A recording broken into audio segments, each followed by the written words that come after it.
EVM को तो आग लगा देनी चाहिए, ईवीएम मशीनों को। और उसको चलाने वाले जो लोग हैं, जो इसके ऊपर ज़्यादा ये जो बाद इसकी जो वकालत कर रहे हैं, उन लोगों को जेल के अंदर डाल देना। वो गुलाम बड़े बुज़दिल हैं, वो गुलाम बड़े बुज़दिल हैं जो कहते हैं क्रांति बड़ी मुश्किल है, और क्रांति हर मुश्किल को आसान बना देती है।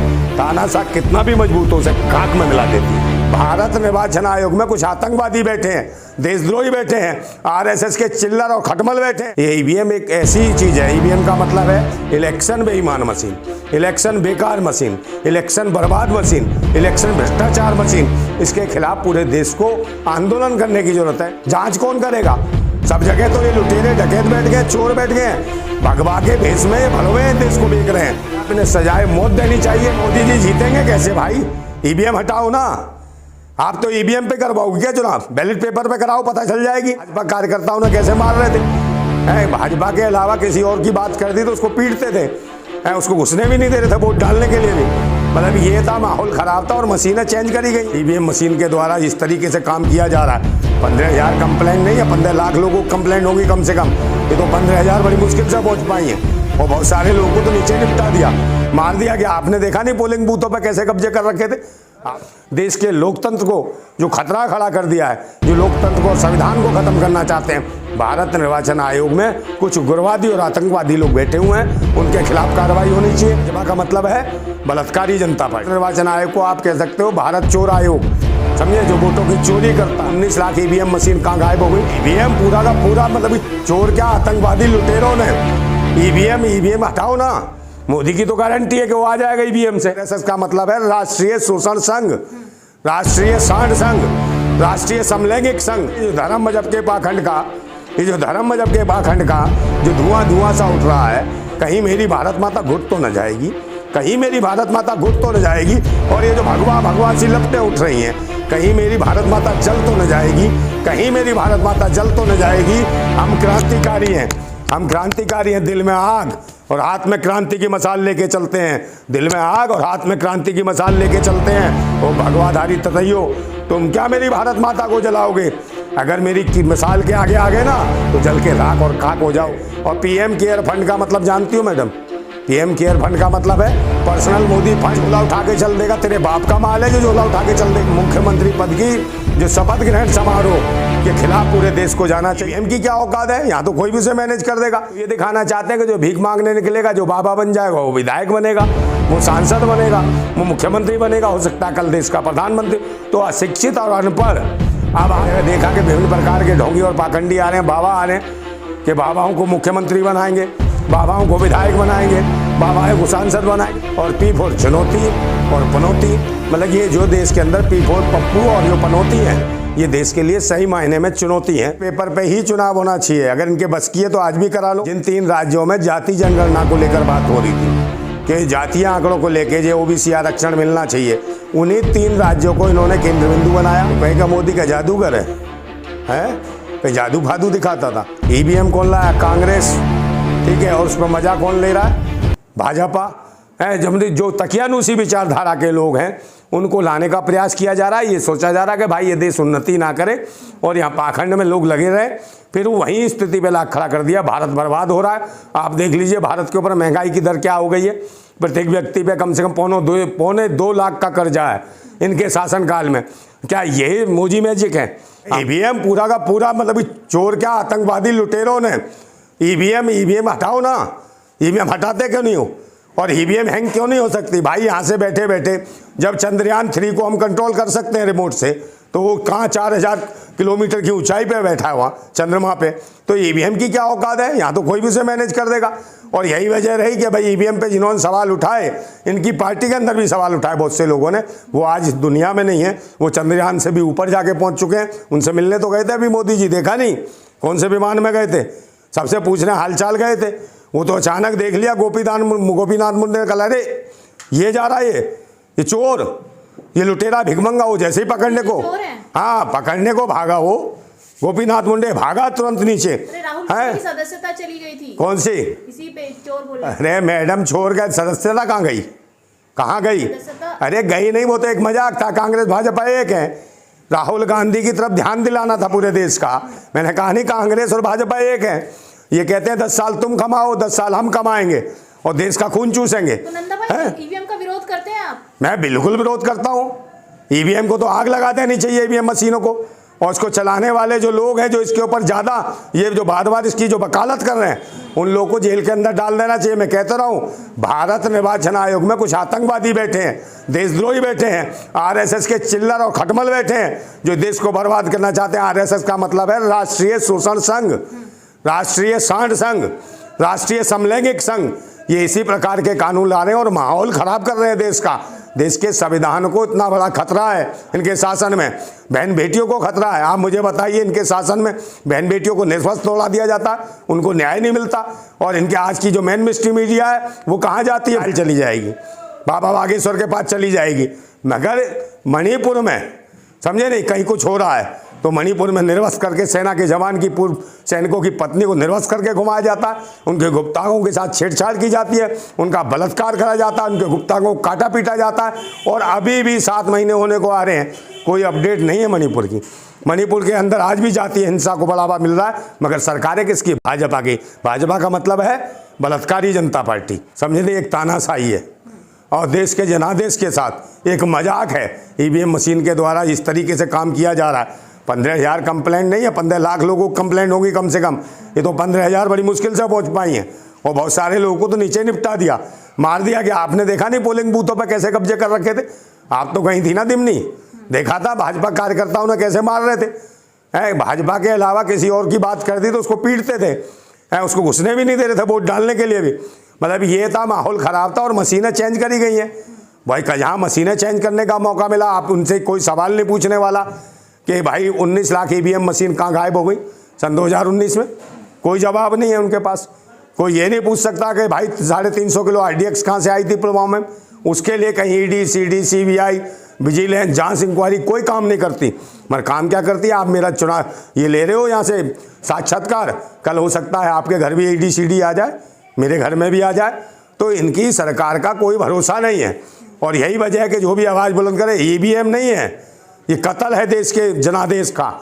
ईवीएम नहीं हटेगा। और दूसरे नंबर, ये जो सरकार है इनकी ताजपोशी नहीं होनी चाहिए। मुख्यमंत्री पद की जो शपथ ग्रहण समारोह के खिलाफ पूरे देश को जाना चाहिए। ऐसे लोग अगर देश में काबिज हो गए तो ये देश बर्बादी की ओर जा रहा है। और हजारों लाखों करोड़ रुपया देश के लुटेरे यहाँ से लूट गए और भाजपा को फंड दे गए। और PM केयर फंड का मतलब जानती हो मैडम? PM केयर फंड का मतलब है पर्सनल मोदी फंड। हाँ, पर्सनल मोदी फंड है। और कब लेके जाएगा, कहाँ जाएगा? तेरा झोला उठा के चल देगा? तेरे बाप का माल है जो झोला उठा के चल देगा? है या देश की गरीब जनता का, किसान मजदूरों का पैसा है, वही कमा खिलाते हैं इस देश को। आप मुझे बता दो, ये कितने ढोंगी पाखंडी, क्या दिया इन्होंने? भीख मांग के दिया क्या देश को? सारे बाबा आबा ढाबा सब खोले बैठे हैं यहाँ। और पढ़े लिखे बच्चे बेचारे कहते हैं पकौड़ा बेचो, है बड़े बड़े जो डॉक्टर हैं वो पकौड़ा बेचेंगे। लेकिन नंदा जी ईवीएम पे बार मोदी जी नहीं पहुँचेंगे, मोदी जी भी वहीं पहुँच जाएंगे जहाँ हाथ हिलाने गए थे, वहीं जाएंगे सीधे। इनका समय आ गया है और भारत के क्रांतिकारी जाग रहे। जीत गए तो फिर आप ईवीएम को? अरे मोदी जी जीतेंगे कैसे भाई? ईवीएम हटाओ ना। आप तो ईवीएम पे करवाओगे क्या चुनाव? बैलेट पेपर पे कराओ, पता चल जाएगी। अगर भारतीय जनता पार्टी के पूरे देश में 10 सीटें भी क्रॉस कर जाएं, 2.5 का आंकड़ा पास कर जाएं, तो कह देना मैं सर मुड़वा दूंगा। है बैलेट पेपर पे चुनाव करवा दो, आप कराओ तो सही। औकात है तो क्यों डरते हो आप? समझे? और चीज़ों में तार्किकता दिखाएंगे और औरों के पीछे ED, CD भेज देंगे, CBI भेज देंगे, ये भेज देंगे। जांच कौन करेगा? सब जगह तो ये लुटेरे डकैत बैठ गए, चोर बैठ गए हैं, भगवा के भेष में ये भलवे हैं, देश को बेच रहे हैं। इनसे सावधान रहने की जरूरत है। समझे? मैं फिर कहता हूँ कि ये जो धर्म मजहब के पाखंड का जो धुआं सा उठ रहा है, कहीं मेरी भारत माता घुट तो न जाएगी, कहीं मेरी भारत माता घुट तो न जाएगी। और ये जो भगवा सी लपटें उठ रही हैं, कहीं मेरी भारत माता जल तो न जाएगी, कहीं मेरी भारत माता जल तो न जाएगी। हम क्रांतिकारी हैं, हम क्रांतिकारी हैं। दिल में आग और हाथ में क्रांति की मसाल लेके चलते हैं। दिल में आग और हाथ में क्रांति की मसाल लेके चलते हैं। वो भगवाधारी ततैयो, तुम क्या मेरी भारत माता को जलाओगे? अगर मेरी की मिसाल के आगे आ गए ना तो जल के राख और खाक हो जाओगे। और फिर मैं कहता हूँ एक बात और कि मैंने सुने थे बेरहमी के मंजर बहुत, मैंने सुने थे बेरहमी के मंजर बहुत। आज ये मंजर मैंने देख भी लिया और जिसको दिया था देश की हिफाजत का ठेका, उसी के हाथ में खूनी खंजर देख भी लिया। जरूरत है देश को क्रांति करने की, ईवीएम के खिलाफ इस देश की आज़ादी को बचाना है, इस देश के संविधान को बचाना है, इस देश के लोकतंत्र को बचाना है, बहनों और बेटियों और माताओं के सम्मान को बचाना है, स्वाभिमान को बचाना है, तो कहीं ना कहीं क्रांति करनी पड़ेगी। और डरते नहीं इन तानाशाहों से। तो फिर मैं एक और शेर कह देता हूँ कि वो गुलाम बड़े बुज़दिल हैं, वो गुलाम बड़े बुज़दिल हैं जो कहते हैं क्रांति बड़ी मुश्किल है, और क्रांति हर मुश्किल को आसान बना देती है। तानाशाह कितना भी मजबूत हो सके खाक में मिला देती है। तो कहेगा मोदी का जादूगर है, कहीं जादू फादू दिखाता था। एक बात बताओ, 35 साल जिन्होंने भीख मांगी हो, इस देश को क्या दे सकते हैं? और कहते हैं 18-18 घंटे काम कर रहे हैं। जिसने जवानी अपनी बर्बाद भीख मांगने में लगा दी हो, ज़िंदगी भर भीख मांगी हो, वो आज बुढ़ापे में 18 घंटे काम करके दिखा देगा। तो ये मैजिक वैजिक कुछ नहीं है, मूर्ख बनाओ योजना है, और देश के लोग जा रहे हैं पाखंडवाद की ओर जा रहे हैं। तो समझे नहीं? ईवीएम से चुनाव होना चाहिए, बैलेट पेपर पे? देखिए, बैलेट पेपर पे ही चुनाव होना चाहिए। अगर इनके बस की है तो आज भी करा लो। और दूसरे नंबर, ये जो मैंडेट जो आया है, ये नौटंकी है। ये कहाँ पर आया, पहले समझने की ज़रूरत है। जिन 3 राज्यों में जाति जनगणना को लेकर बात हो रही थी कि जातीय आंकड़ों को लेके जो ओबीसी आरक्षण मिलना चाहिए, उन्हीं 3 राज्यों को इन्होंने केंद्र बिंदु बनाया, भाजपा और कांग्रेस ने। और कांग्रेस ने भी कहीं भी विरोध नहीं किया। आप ये बताओ, इनके चिल्लर खटमल, जो कांग्रेस के चिल्लर खटमल है, देखा होगा, जो कांग्रेस के कार्यालयों के बाहर, यूथ कांग्रेस के बाहर जो बैठे रहते हैं उठाई गिरे, वही ईवीएम का विरोध कर रहे हैं।